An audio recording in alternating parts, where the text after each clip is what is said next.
کریمہ کے اندر اللہ رب العالمین نے قرآن کریم کی جو صفات بیان کی ہیں، ان صفات کو ہم کس طرح حاصل کر سکتے ہیں، ان صفات سے ہم کس طرح پیدا اٹھا سکتے ہیں؟ اصل مدعا تو یہ ہے،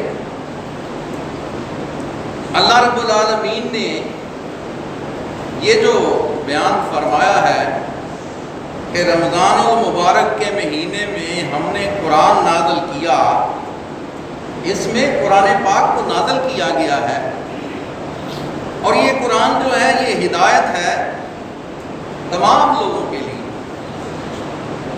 سب سے پہلی بات شہر رمضان، اس میں علماء نے بیان کیا ہے کہ رمضان جو ہے یہ اللہ رب العالمین کے ناموں میں سے ایک نام ہے۔ کیا ہے؟ اللہ تعالیٰ کے ناموں میں سے ایک نام ہے۔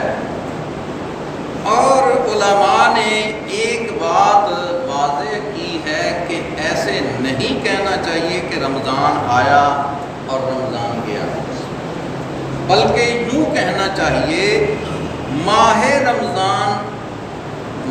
رمضان المبارک آیا، ماہ رمضان المبارک گیا۔ کیا کہنا چاہیے؟ ماہ یا مہینہ، یہ ساتھ میں ضرور لگانا ہے۔ اگر اس طرح نہیں لگائیں گے تو بے ادبی اور گستاخی ہوگی۔ کس کی شان میں؟ اللہ کی شان میں۔ کیوں؟ اللہ رب العالمین آنے سے اور جانے سے پاک ہے۔ اللہ تو ہر جگہ موجود ہے، واجب الوجود ہے،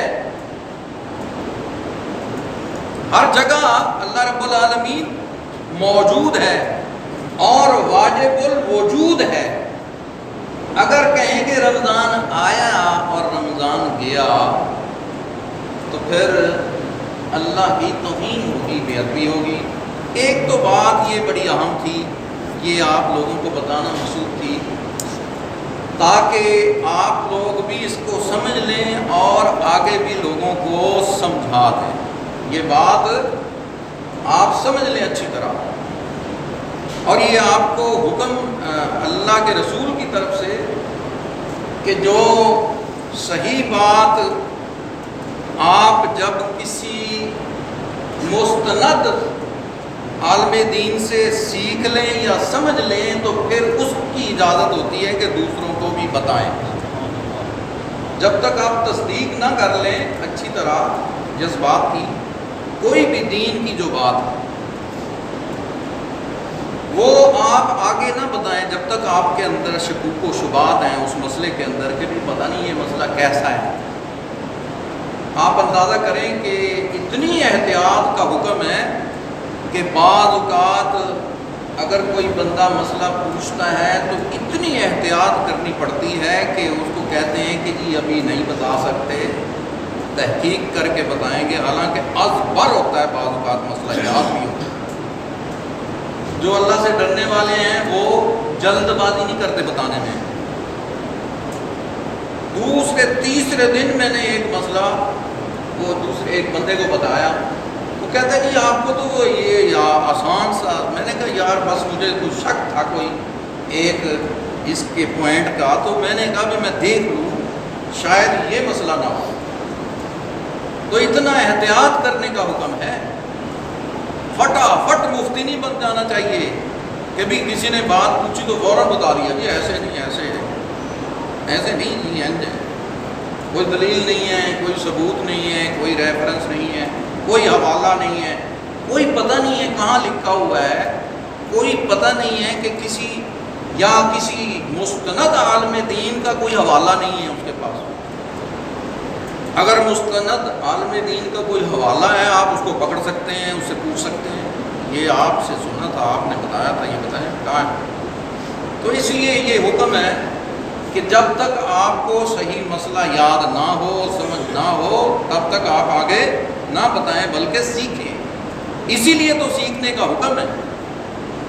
ہم لوگ سیکھتے نہیں ہیں، سکھاتے زیادہ ہیں. ہر بندہ استاد بننے کے چکر میں رہتا ہے اور طالب علم بننے کا شوق نہیں. اور محبوب علیہ الصلوۃ والسلام نے طالب علم کی جو شان بیان کی ہے جی، علم دین کا جو طالب ہے اس کی جو شان بیان کی ہے، اگر آپ لوگوں کو اس کا صحیح ادراک ہو جائے اور صحیح سمجھ آ جائے تو آپ لوگ ساری دنیا کے کام چھوڑ کر دین کا علم سیکھنے لگ جائیں. سمجھ نہیں آتی، سنتے ضرور ہیں سب مسائل، پتہ ہے سب کو، سنا ہے جی پتہ ہے، اس کو اپنے اندر نہیں اتارتے، اپنے جسم کا اس کو جزو نہیں بناتے، تب اس کا کوئی فائدہ نہیں ہوتا. مثلا ہمارے سامنے خوراک پڑی ہے، ہم جب تک اس کو کھا کے اپنے جسم کے اندر اتار کے اس کا جو جوہر ہے وہ ہمارے جسم کو فائدہ دے گا اور جو فضلہ ہوگا وہ نکل جائے گا. اگر سامنے رکھ کے اس کا نام جاپتے رہیں، پڑھتے رہیں، اس کا نام لیتے رہیں، اس کے اثرات آئیں گے. ایسا قانون نہیں ہے اللہ کا. اس لیے سیکھنا ضروری ہے پہلے سکھانے سے. تو عرض یہ تھا کہ ایک تو یہ نہیں کہنا رمضان آیا رمضان گیا، بلکہ کہنا ہے ماہ رمضان یا مہینہ رمضان المبارک کا مہینہ آیا، رمضان المبارک کا مہینہ گیا. نمبر 2، دوسری بات جو اللہ رب العالمین نے اس میں واضح فرمائی ہے کہ اللہ پاک فرماتا ہے کہ اس میں قرآن کو نازل کیا ہے. ماہ رمضان، یہ رمضان المبارک کا مہینہ ہی اللہ رب العالمین نے دوسری کتابوں کو نازل کرنے کے لیے بھی منتخب کیا. پہلی رمضان المبارک کو حضرت ابراہیم علیہ السلام پر اللہ نے مصاحف، صحیفہ کی جمع ہے مصاحف، اور صحیفہ کہتے ہیں جس میں کچھ لکھا ہوا ہو، ایک ورقہ ہو یا 2 ہوں یا 3 ہوں یا 4 ہوں، کچھ ورقے ہوں، ان کو صحائف کہتے ہیں. اسی سے صفحہ، یہ جو صفحہ بنتا ہے، حضرت ابراہیم علیہ السلام پر یکم رمضان کو اللہ نے صحائف نازل فرمائے، اور موسیٰ علیہ السلام پر اللہ رب العالمین نے 6 رمضان المبارک کو قرآن نازل فرمایا، اور 18 رمضان المبارک کو حضرت عیسیٰ علیہ السلام پر انجیل جو ہے وہ نازل فرمائی. اور قرآن پاک کے نزول کے بارے میں جو محققین، محدثین، مفسرین، علماء ہیں، انہوں نے لکھا ہے کہ اس کو اللہ رب العالمین نے اس مہینے میں 27ویں رمضان کو نازل فرمایا. سبحان اللہ، سبحان اللہ. 27ویں رمضان المبارک، اور اس مہینے کے اندر یہ جو قرآن کا بیان کیا ہے کہ ہدی للناس، تمام لوگوں کے لیے کیا ہے؟ ہدایت ہے. اب تمام لوگوں کے لیے ہدایت کیسے ہے؟ کیسے ہدایت پاتے ہیں تمام لوگ؟ ان تمام لوگوں میں تمام قسم کے لوگ شامل ہیں. مومن بھی شامل ہیں، ایمان والے بھی شامل ہیں، مومنین بھی، مومنات بھی، مشرکین بھی، کفار بھی، اور تمام مذاہب کے لوگ شامل ہیں کہ یہ ہدایت ہے تمام لوگوں کے لیے. اب تمام لوگوں کے لیے کس طرح ہدایت ہے؟ اس کا ظاہر جو ہے، اس کو لے کر انگریزوں نے بہت زیادہ تحقیقات کر کے بڑا فائدہ اٹھایا. یہ ہدایت ہے، یہ ظاہری ہدایت ہے، کیونکہ باطنی اور روحانی اور اخروی جو ہدایت ہے وہ مومنوں کو ملے گی، اور دنیا میں جو آسائشیں ہیں، جو آرام ہے، وہ قرآن سے حاصل کر سکتے ہیں غیر مسلم. اور انہوں نے اس سے حاصل کیا ہے.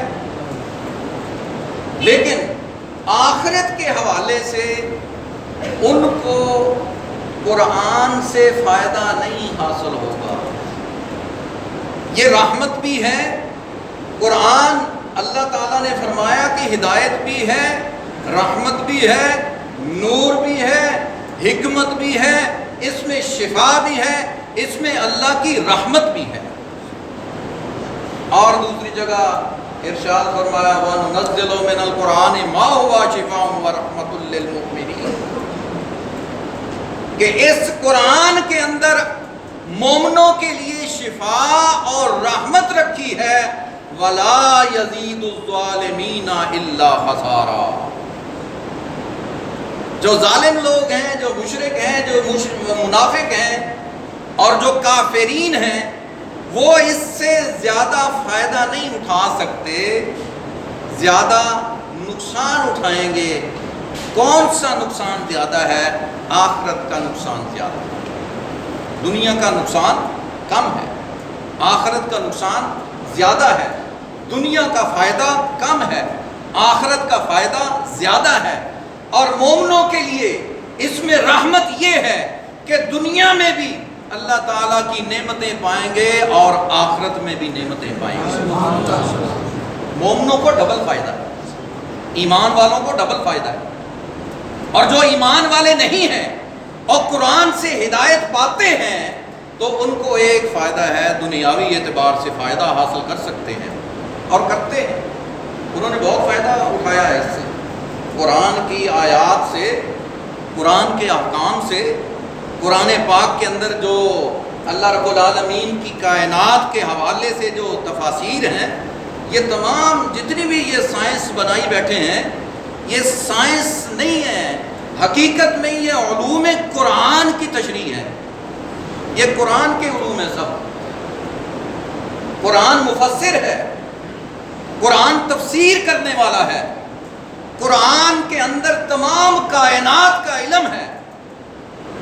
اللہ رب العالمین نے ارشاد فرمایا کہ اے پیارے محبوب علیہ السلام، آپ پر یہ جو کتاب میں نے نازل کی ہے، اس کے اندر تمام کائنات کے علوم ہیں. تبیان لکل شیء، ہر چیز کا علم، ہر چیز کا بیان اس قرآن کے اندر موجود ہے.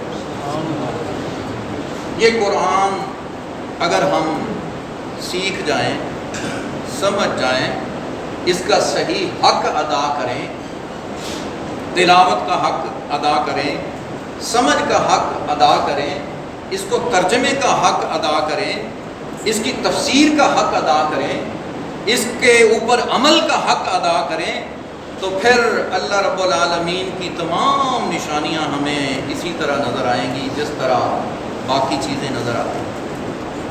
اگر اس کا حق ادا نہیں کریں گے تو پھر ہمیں قرآن سے زیادہ فائدہ نہیں حاصل ہوگا. ایک فائدہ تو ہوگا، تلاوت کا ثواب تو ہوگا، نیکیاں تو ملیں گی، لیکن نیکیوں کے جو درجے ہیں، جو بلندیاں ہیں، جو مقامات ہیں، وہ حاصل نہیں ہوں گے. 3rd کلاس میں ریاتی پاس ہو جائیں گے، اس کا نام نہ ہوگا. 3 درجے میں یا 4 درجے میں یا تارا لگ گیا ہے جی، ریاتی پاس. اور انعامات کنہیں ملتے ہیں؟ جو فرسٹ آتے ہیں. انعامات کسے ملتے ہیں؟ جو پلس گریڈ لیتے ہیں. کیوں لیتے ہیں؟ وہ ان کی جتنی محنت ہوتی ہے اتنا ہی پھر ان کو پھل ملتا ہے، اتنا ہی اچھا ان کا نتیجہ آتا ہے. تو قرآن پاک کے اندر ہدایت ہے تمام لوگوں کے لیے. وَبَيِّنَاتٍ مِّنَ الْهُدَىٰ، اس کے اندر نشانیاں ہیں ہدایت کرنے والی، ہدایت کرتی. بہت ساری نشانیاں ہیں اس کے اندر. قرآن پاک کے اندر ہر چیز کا علم موجود ہے، لیکن یہ علم اسے ملے گا جو قرآن سے پیار کرے گا، جو قرآن سے محبت رکھے گا، جو قرآن کو سیکھنے کا شوق رکھے گا، اسے یہ نشانیاں سب کی سب نظر آئیں گی. اور اس کے اندر اللہ رب العالمین نے اٹل معجزات